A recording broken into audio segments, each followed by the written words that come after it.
Welcome students.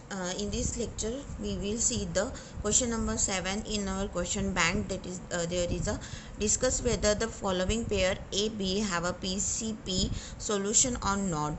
If S, give a solution. If no, why. So question number 7मध्ये first and second दिलेला आहे. So first जे आपण last lecture बघितलं होतं, लास्ट लेक्चरमधलं जे एक्झाम्पल होतं ते आपण बघितलं होतं ना टॅब्युलर फॉर्ममधलं. That is nothing but this question. Okay. So बऱ्याचदा टॅब्युलर फॉर्ममध्ये विचारू शकतात किंवा अशा पण फॉर्मॅटमध्ये क्वेश्चन येऊ शकतो. सो हे काय एचे दिलेलं आहे आणि बीचे स्ट्रिंग आहे. So एचे string A1 A2 A3, बीमध्ये B1 B2 B3. ठीक आहे. सो सिमिलरली आता आपण बघू सेकंड नंबरचं. फर्स्ट नंबरचं सोल्युशन आपण लास्ट जे एक्झाम्पल बघितलं तेच याचं सोल्युशन आहे.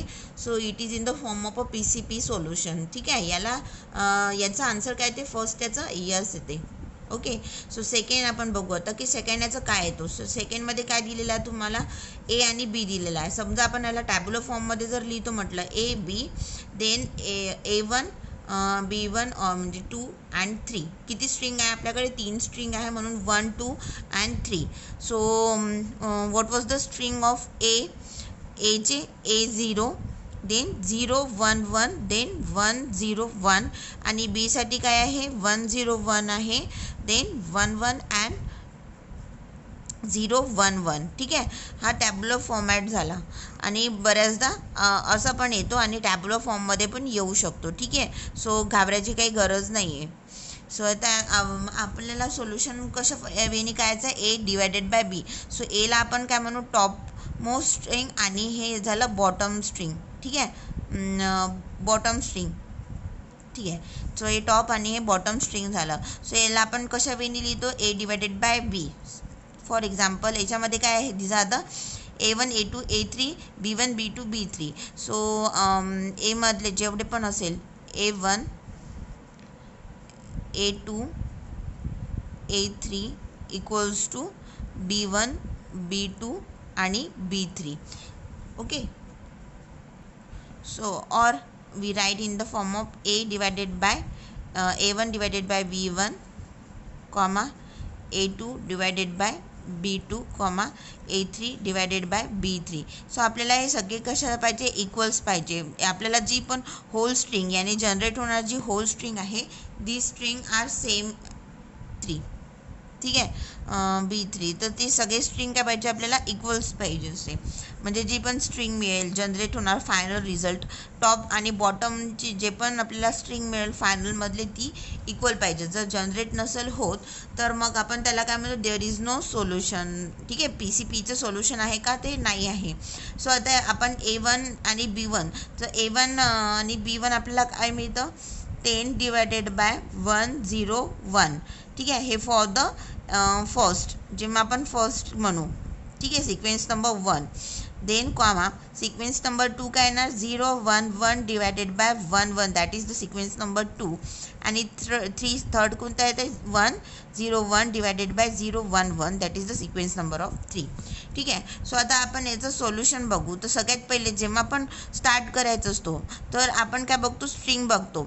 नेहमी स्टार्टिंगला बघू की स्ट्रिंग जेव्हा स्टार्ट होते जसं इथे बॉटम आणि टॉप आणि बॉटमला सेम नंबर्स आले पाहिजे. ठीक आहे. सो जसं इथे 1 0 1 0 आहे सो सेम सिक्वेन्स आहे बट इन A2 और B2. ठीक आहे. A2 आणि B2 जेव्हा आपण कम्पेअर करू तर इथे काय येणार A2 0ने स्टार्ट होते आणि B2 1ने स्टार्ट होते. जसं A1 हा 1ने स्टार्ट होत होता B1 पण 1ने स्टार्ट होत होता. सो हे काय स्ट्रिंग जे आहे स्टार्टिंग जेव्हा तुम्हाला करायची आहे सोल्युशनसाठी सो इट इज परफेक्ट. ठीक आहे. But it is not a perfect. So आपण त्याला काय म्हणू की no string beginning with A2 and B2. No string beginning with म्हणजे आपण टॉपच बघतो जनरली. सो इथे पण 1च्या खाली काय 0 आहे. सो हे पण यूज नाही करणार आपण. कुठली यूज करणार आहे 1 नंबर यूज करणार आहे to generate the final string. Okay. So याच्यामध्ये सोल्युशन जर तुम्हाला लिहायचं असेल तर सोल्युशनमध्ये काय येणार मग clearly we see the I. So I is what 1. 1 आणि 1 म्हणजे आपल्याला 1 मिळाला आहे, पण इथे 1 नाही आहे आणि याच्या खाली जो आहे 0 आहे. सो आपण काय म्हणणार सोल्युशनमध्ये जेव्हा तुम्ही लिहिणार simply no string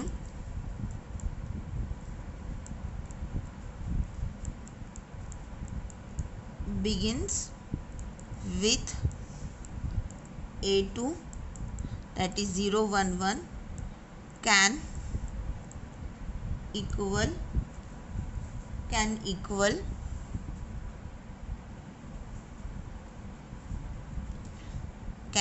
a string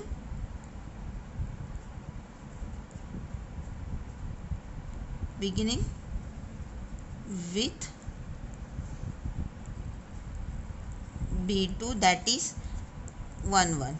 Okay, similarly no string beginning with A3 that is 101 can equal a string beginning with B3 that is 0 1 1. Okay, so इथे काय आहे, 0च्या खाली काय 1च्या खाली काय तो 0 येतो आणि इथे 0च्या खाली काय ते 1 येतं. सो आपल्याला हे नकोच आहे. ठीक आहे, आपल्याला काय पाहिजे, सिमिलर स्ट्रिंग जनरेट होणारीच पाहिजे. So we write the string. So we write the string from list A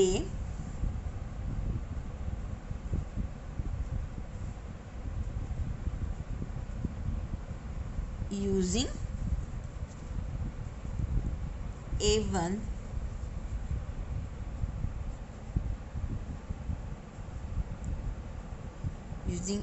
the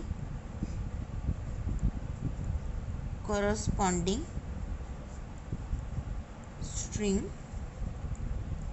from B that is B1. So we will get.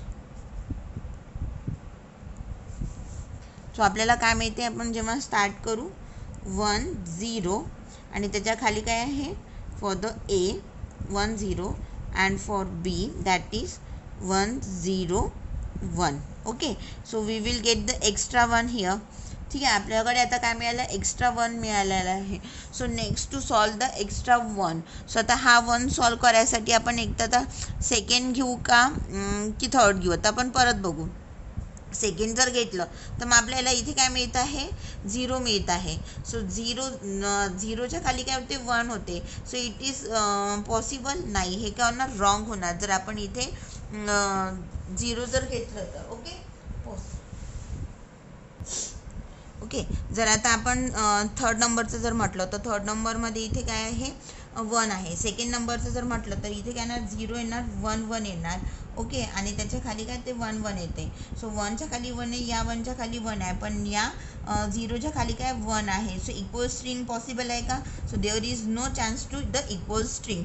So second नंबरचं ऑप्शन काय आहे, इथे रॉंग आहे. ठीक आहे, सो मग आपण सेकंड नंबरचं ऑप्शन पण नाही घेऊ.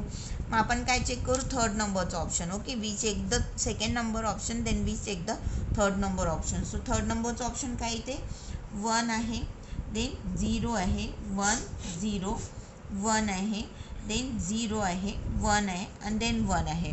ओके, सो थर्ड नंबरचं ऑप्शन काय करेक्ट आहे. सो आता आपण सेकंड बघितलं, थर्ड पण बघितलं, third option is a right. पण आपण आता 1 पण घेऊन बघूया. ओके, जर we will take if we use the 1 number option 1. So इथे काय येते, 1 येणार, 0 येणार. ओके, 1 0 येणार, देन हिअर इज प्रेझेंट 1 0, त्याच्या बॉटमला काय ते 1 0 1 येतं. ओके, 101 आहे, 10 इथे येते. सो या 0च्या खाली 1 येतं. सो 1 नंबरचं ऑप्शन पण काय रॉंग आहे. We can not use this first option and second option. So which is the right option? There is the third number option. ठीक आहे. सो थर्ड नंबरचं ऑप्शन जे आहे ते करेक्ट आहे. सो आपण इथे जर थर्ड नंबरचं ऑप्शन घेतलं तर काय ना 101. ठीक आहे. आणि बॉटमला काय आहे 0 आहे, 1 आहे, 1 आहे. So again there is a extra 1 in A B. ठीक आहे. परत आपल्याला एक्स्ट्रा 1 कुठे मिळालं? बी मध्ये मिळालं. So same situation is occur. 1 and 2 are not correct for this to solve this string. Then we use a third again. Then परत आपण इथे थर्ड यूज करणार 101 आणि बॉटमला काय आहे 011. Again there is a 1 extra. ठीक आहे. सो हे जे आहे अनसॉल्वेबल प्रॉब्लेम आहे. So there is no solution, कारण आपल्याला बीमध्ये परत 1 जो आहे एक्स्ट्रा 1 जो आहे तो ऑलवेज भेटत जाणार. ठीक आहे. सो हे काय होणार याच्यामध्ये प्रॉब्लेम जे आहे ते सॉल्व होऊ शकते का? नाही होऊ शकत. ठीक आहे. सो याचं सोल्युशन कसं लिहायचं मी तुम्हाला डायरेक्टली सोल्युशन सांगते. आणि हे करेक्ट आन्सर काय याचं मग नो आहे. Okay. So guys, you have to write in this way. The next selection from the A must begin with 1. So we have two choice A1 and A3. जसं आपण बघितलं आपल्याकडे 2 चॉईसेस राहतात to solve that A1 आणि A3. So A1 आणि A3 आणि हे काय B1 B2 B3 A1 A2 A3 आहे. सो आपल्याकडे A1 आहे आणि A3 आहे, कारण 1 आहे. आपल्याकडे काय होतं बॉटम होतं ना 1 एक्स्ट्रा. सो आता आपण कशाकडे बघणार आहे? टॉपकडे बघणार आहे, म्हणून आपण A1कडे बघू. सो A1 आणि A3 आपल्याकडे चॉईसेस अवेलेबल आहे. जेव्हा आपण A1 सिलेक्ट करतो, A1 सिलेक्ट केल्यानंतर जेव्हा आपण बघतो तर आपल्याला मिळतं काय 0च्या खाली 1 मिळतो. So it is not a suitable for pair. ठीक आहे. A1 आणि B1 हे सुटेबल पेअर नाही आहे to solve this problem. So we select the next that is A3 and B3. So this pair does not suitable. So and we if we select the second pair, that is the A1 and A3 and B3. So आता A3 आणि B3 जेव्हा आपण solve करतो तर आपल्याला string मिळतं, पण आपल्याला एक्स्ट्रा 1 मिळतं कशामध्ये? बीमध्ये आपल्याला नेहमी एक्स्ट्रा 1 मिळतो. सो एक्स्ट्रा 1 मिळाल्यामुळं आपण याला कधीच सॉल्व करू शकत नाही. ठीक आहे. So as long as we will get this 1 character. ठीक आहे. When we solve this problem आपल्याला नेहमी हा 1 जो आहे तो मिळतच राहील. ठीक आहे. आपल्याला लास्ट आन्सर काय लिहायचं असेल की या क्वेश्चनसाठी सोल्युशन आहे का? मग नाही, no. Okay. Means using the A3 and B3 we will get the extra symbol in B. Okay. Extra symbol 1 in B. आपल्याला प्रत्येक वेळेस हा जो 1 आहे तो B या स्ट्रिंगमध्ये नेहमी मिळत जाईल. So thus this instance of PCP has no solution. आपल्याला सोल्युशन मिळतं का? मग नाही. So there is no solution for this PCP. Okay. Thank you. तुम्हाला समजलं का हा क्वेश्चन? तुम्ही आणखीन सॉल्व करून बघा आणि काही प्रॉब्लेम असेल तर कमेंट करा. ओके.